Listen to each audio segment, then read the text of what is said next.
Urugono. I never knew from my day no woman. When you make come, you put in. See, I didn't coach it.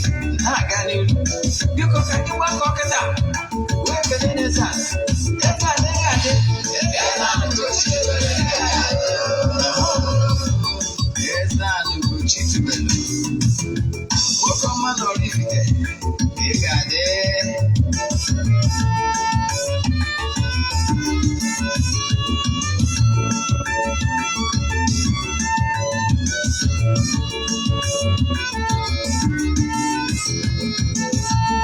Ordinana bezoku, ordinana buzando. Imano werodo neti mbonasi, ugochi area. Kwambose oneti. No toto na pale ono na kuzi. Eze-Ana Ugochi tubelu, onye ọma na oraifite, onye mgbasa ozi, ozi ọma ọdịnala gaba n'ihu. Eze-Ana Ugochi tubelu, onye ọma na-eje mmadụ. Ọdịnala bụ ụzọ ndụ gaba n'ihu.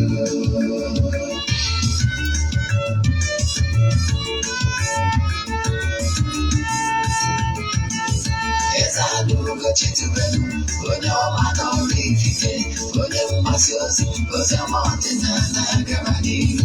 Eze-Ana Ugochi tubelu, onye ọma na-eje mmadụ. Ọdịnala bụ ụzọ ndụ gaba n'ihu. Eze-Ana ga-adị, Ugochi tubelu ga-adị, Ugochi tubelu temple, ọ ya adị. Maka na eziokwu anwa jaja ndị okenye ga-adị from the back ndị okenye adị from the back from the sikala aka ghọrị ụmụ Igbo si anyị rapụ nke anyị na nke feka mma bụrụba. Ụtụtụ ọma na ụmụ ọdịnala Igbo, anyị abịakwanụ n'oge awa nke eziokwu, oge anyị ji awa eziokwu niile agba. N'ụbọchị tata, isiokwu anyị n'ụbọchị tata bụ how to activate your inner powers. Ọnya bụ isiokwu anyị. Mana bifo anyị gaba n'iru, maka ndị ọpụta bụ izi ha na-afụ m, afa mgbe Ogbuefi Eze-Ana Ugochi tubelu na oraifite. Afa nji wee chi ọzọ Eze-Ana. Abụ m onye isi nchụaja na Ugochi tubelu ọdịnala temple. Anyị na-agba afa miri emi rụkwazi ọrụ mmụọ dị iche iche. Abụkwazi m onye isi nchụaja na ọdịnala restoration prime minister. Bụrụkwazi onye mgbasa ozi ọdịnala Igbo. My mission is to help people live better life. Before anyị gaba n'iru na nkụzi anyị ji wee bịa, ọkwa dị mkpa. Echefuna na aja anyị na-achụ kwa ọnwa nke ọnwa ka na-aga n'iru. Nke ọnwa na-aga n'iru. Nke ọnwa Ọgọstụ a anyị ga-achịkọta ya n'ụbọchị ikpeazụ n'ọnwa. Ndị niile sonyere na aja a, ndị nọ na WhatsApp na-enwetakwazi ihe onyonyo etu anyị si chịkọta ha only. Echefukwara na ya anaghị eshi ihu ọrụ na soshal midia. Ịnwekwara ike isonye na aja nke anyị na-achụ kwa ọnwa ebe ọ bụla ị nọ all over the world. Then nke ọzọ ọ bụrụ na ị laikiri ihe na-awọchi anyị from Eziokwu TV, ị laikiri ihe na-anụ nkụzi anyị na-akụzi kwa ụbọchị, ihe ị ga-eme bụ iluo ịfọwọdụ ọrụ anyị, ịsaachị anyị na YouTube. Ịsacha na YouTube, ị ga-enweta nkụzi niile anyị na-akụzi n'Eziokwu TV. Nwekwaziri ike ishare ya ndị mmadụ. Ọ bụkwa na o nwere muvi ọbụla ịwọchị n'Eziokwu TV a, ị chọrọ iriwọchị ọzọ, jee na Ugochi tubelu movie production ịwọchị ya. Ọ bụrụ na ọ muvi Igbo, jee na Eziokwu TV movie productions, Eziokwu TV Nollywood movies ịwọchị ya. Ọ bụkwa na mmemme ndị ọzọ a na-eme n'Eziokwu TV, jee na Eziokwu TV na YouTube ịwọchịkwa ya. Bịa nke ọzọ si bụ, ọ bụrụ na ị chọrọ isonye na aja anyị na-achụ kwa ọnwa nke ọnwa Septemba, ndị mmadụ ebupụbe gị, ịfọwọdụ ya 3 prayer request, then make donation token to the account number. Echatizie m na WhatsApp, agwa gị other details we need from you in order to book you. My WhatsApp number bụ WhatsApp number m na-achị kpọrọ okịta ị nwere ike ịkpọ ya as call, ị nwekwara ike send ya as message. Ọ bụrụ na m epikiri ya, my PA will pick it. 0813 82 43 871.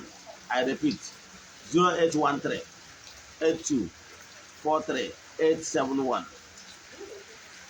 Nke a bụ ihe ị kwesịrị ịma. Then ka anyị gabazie n'iru na nkụzi anyị ji bịa. Mana echefukwana, ọ bụrụ na ị bụ child of the temple, n'isoro ofu onye n'ime ndị kụrụ mba na temple, atụ mmụọ na-apụ apụ ihe eji na nchegbu. Echefuna na annual festival anyị bụ na 16th of September. Nke arụ anụnwa ga-apụ nnukwute iche maka na ndị egwu ọdịnala dị iche iche ga-anị ya. Mmadụ dịka Chichi na Aza Ada Igbo ga-anị ya. Ijele nwaanyị mmiri akụ, onye egwu ọdịnala ga-anọkwazie. Ọhịa ndị aka ị kwesịrị ịma. Then nke ọzọzie bụ na ihe ị ga-ama gbasara ọdịnala. Anyị kwuru na ọmaka ya emerụ nwoke ma merụ nwaanyị. Then ka anyị gaba n'ihu na nkụzi anyị ji wee bịa n'ụbọchị taa. So ya bụ nkụzi anyị ji wee bịa bụ ihe ọma merụ anyị merụ nwoke merụ nwaanyị. Anyị wee na-ekwu okwu gbasara activation, spiritual activation.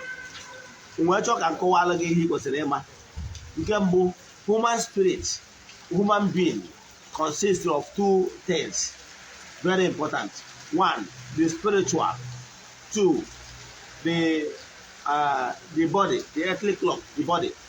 So all these two things that makes up a human being. Yes, these two things not gonna make up human being. Yes, not gonna make up human being. So what am I saying in essence, Bona? Na here was a excuse. Let me see.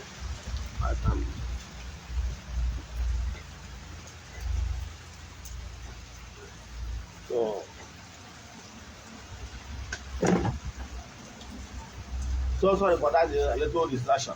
So what am I saying in essence is this? For you to activate the inner power, you have to do what exactly? What you are going to do is one. You must recognize that human being is made up of two factors: the spirit, the spiritual being, and the body, earthly body. So for you to be a better human being, you must be strong spiritually. And to activate that your inner power, you must create time for spiritual exercise. Very important.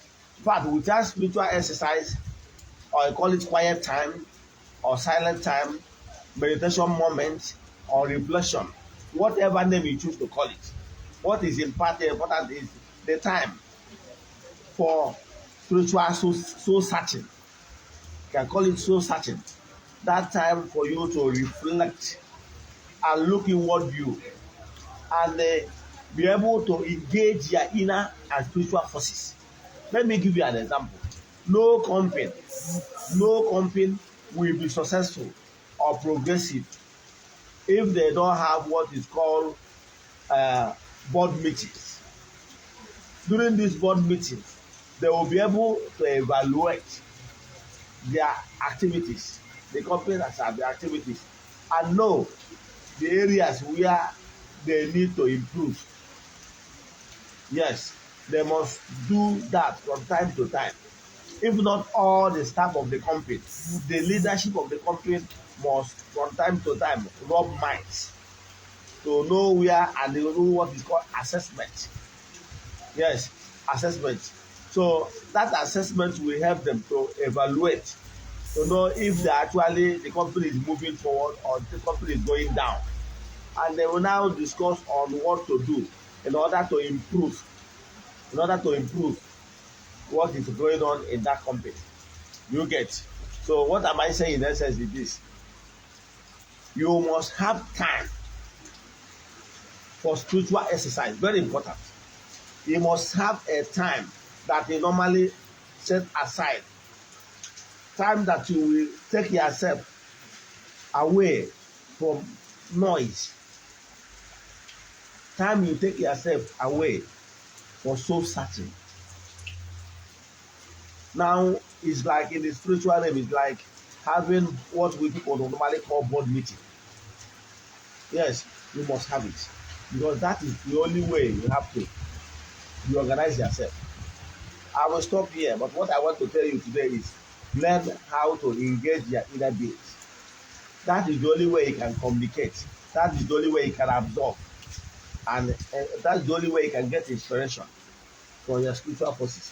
Without doing so, your spiritual forces will be empty. That is the only way. That activities is not like plugging yourself in the current. So without that spiritual reflection, it's like you have already unplugged yourself spiritually. So what am I saying? That your spiritual powers must be maintained. If you have any question, drop message on 0813-8243-871. N'aha Chukwu Okike nke pụrụ ime ihe niile, ndị niile nọ n'oge awa nke eziokwu asị ka ọmaka meela ọnụ. Ya gazie.